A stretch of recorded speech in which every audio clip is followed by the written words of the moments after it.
Hello everyone, and welcome back to Dragalia Foundry. It's been a while, but it's finally time for another adventurer spotlight. With dual Wyrmprints now released, I'm more excited than ever to work on new build ideas and experiment with different adventurers. So today, we're going to look at one of my recent favorites, Karina. This free-spirited adventurer is a force of nature when it comes to her stats, skills, and abilities. And you already know she's a candidate for a summer alt, with her being a pirate and all. Of course, we're here today to talk about the normal variant of Karina, the one found in the game since Dragalia launched. This series contains my analysis of adventurers after spending some more time with them hands-on, in contrast to some of my other videos where I provide initial impressions. That means I only look at adventurers who I've actually summoned, and thankfully that includes Karina. So let's dive in. Karina is a natural 4-star water element axe wielder. She's a defense type, which means that her stats emphasize HP slightly more than strength.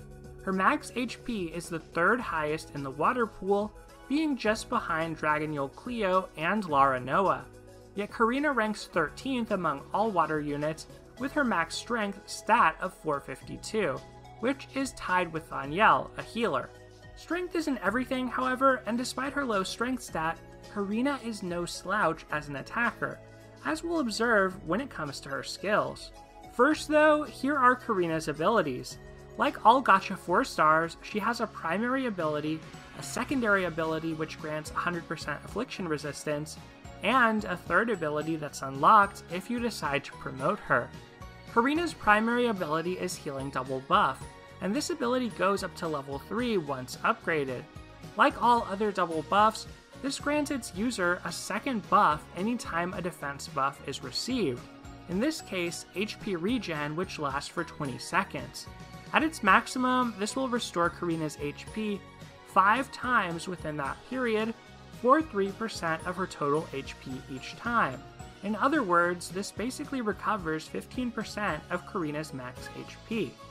On a team with frequent access to defense buffs, this ability can enable Karina to be an absolute tank. Her second ability is 100% stun res. This is perfect for Flame Imperial Onslaught or the Blazing Ghost Void Battle, but less desirable against High Brunhilde, where burn poses a life and death threat. It's not impossible to use Karina for that fight, but you need a Thaniel who knows how to heal her. That may be rough in public lobbies, but she can be very effective when running with private groups. Karina's final ability, unlocked when promoted, is Skill Prep of 50%. This allows Karina to fire off her skills slightly sooner to start a match, but really there's not much to exploit here. 50% is sort of a sour spot for skill prep. It's too low for a 25% skill prep Wyrmprint, yet too high for the Chocolatiers, which grants up to 100% skill prep to be used to its fullest. Maybe a relevant Void Battle axe with 50% skill prep could be released in the future, but the existing water axes are excellent, so even then it's probably just best to think of this third ability as providing a little bit more damage and some earlier iframe opportunities. Of course, the value of skill prep probably depends on Karina's skills, right? And thankfully, both are good. Raging Tide and Black Flag are solid damage-dealing attacks, each of which has some nuance. Raging Tide, Karina's first skill, does bonus damage for every buff she has.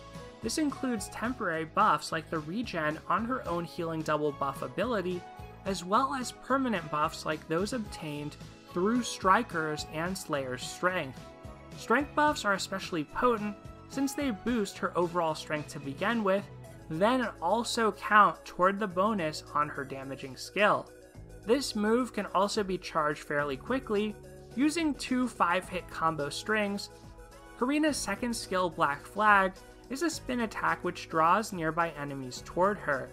This move has a longer duration and longer charge time, taking between 3 and 4 5-hit combo strings to use. Karina can use this skill after exactly 3 5-hit into 1 4-strike combos. This is a fairly common axe sequence since the 4-strike charge animation can be shortened by the jump in the axe's basic attack pattern. I'll show off some gameplay so you can see these skills in action while we jump into build ideas.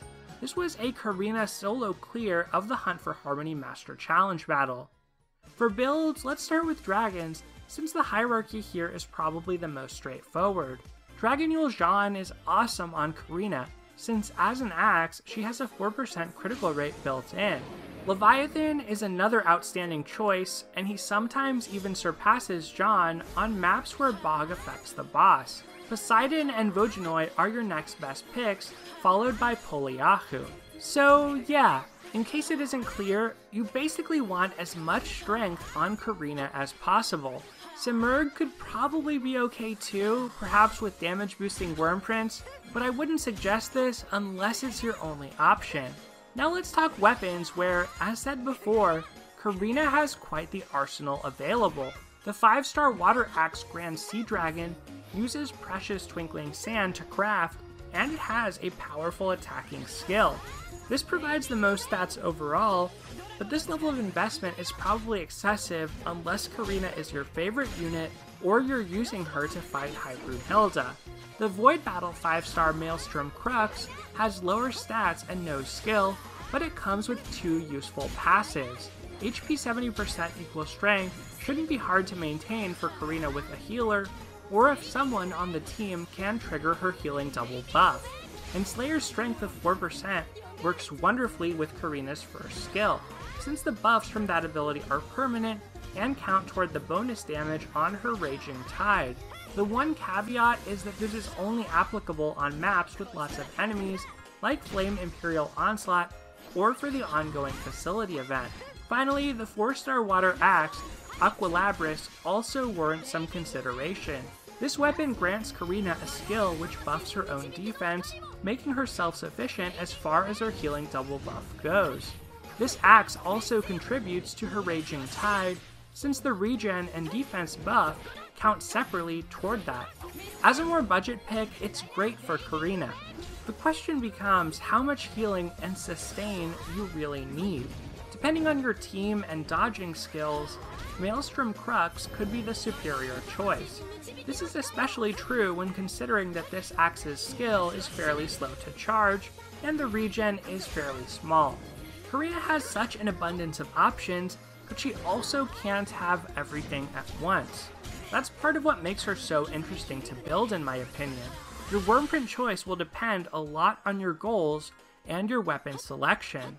Playing the facility event or Flame Imperial Onslaught, where there's waves and waves of foes, then Karina would love Slayer's or Striker's strength to bring her visible buffs up to the maximum of 10, when paired with her Void Battle Axe.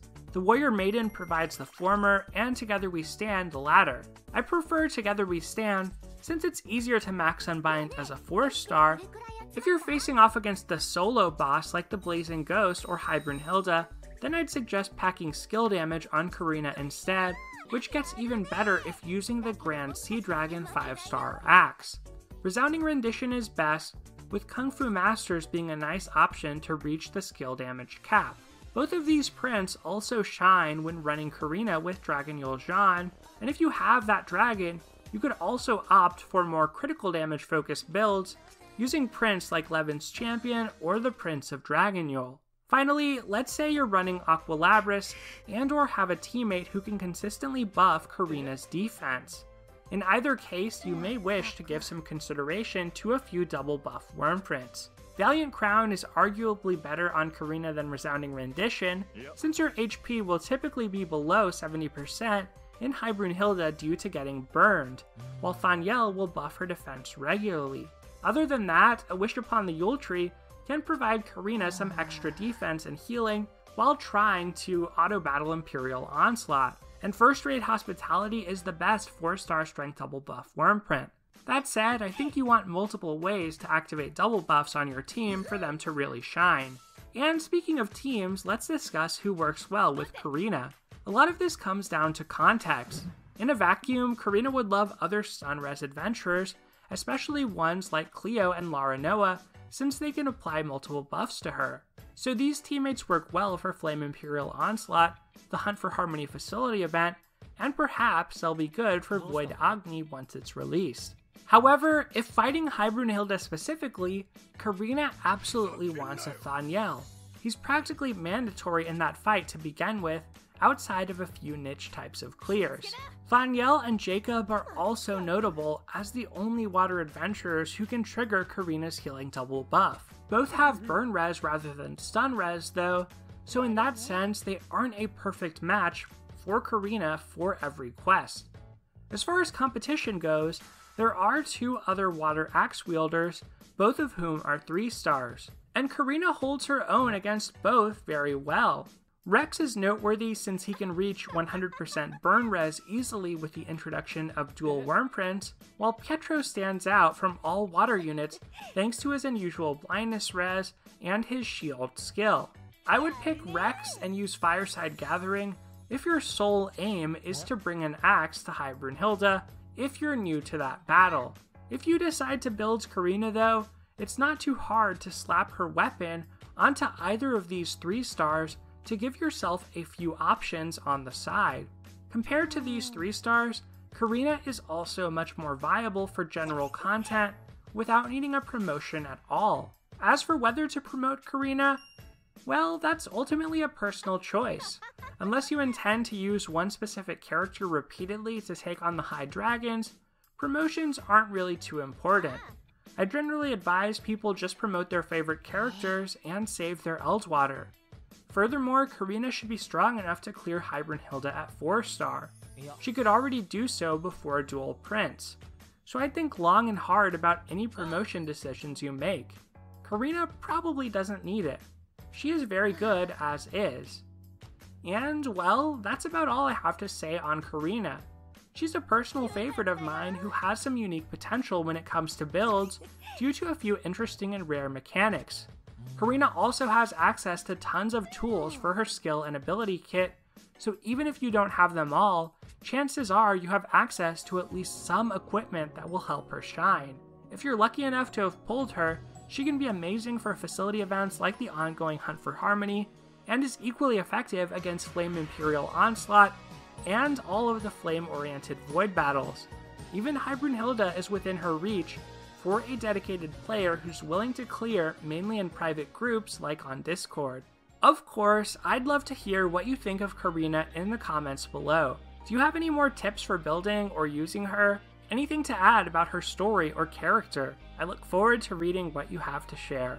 Otherwise, thank you so much for watching everyone, take care, and I'll see you next time.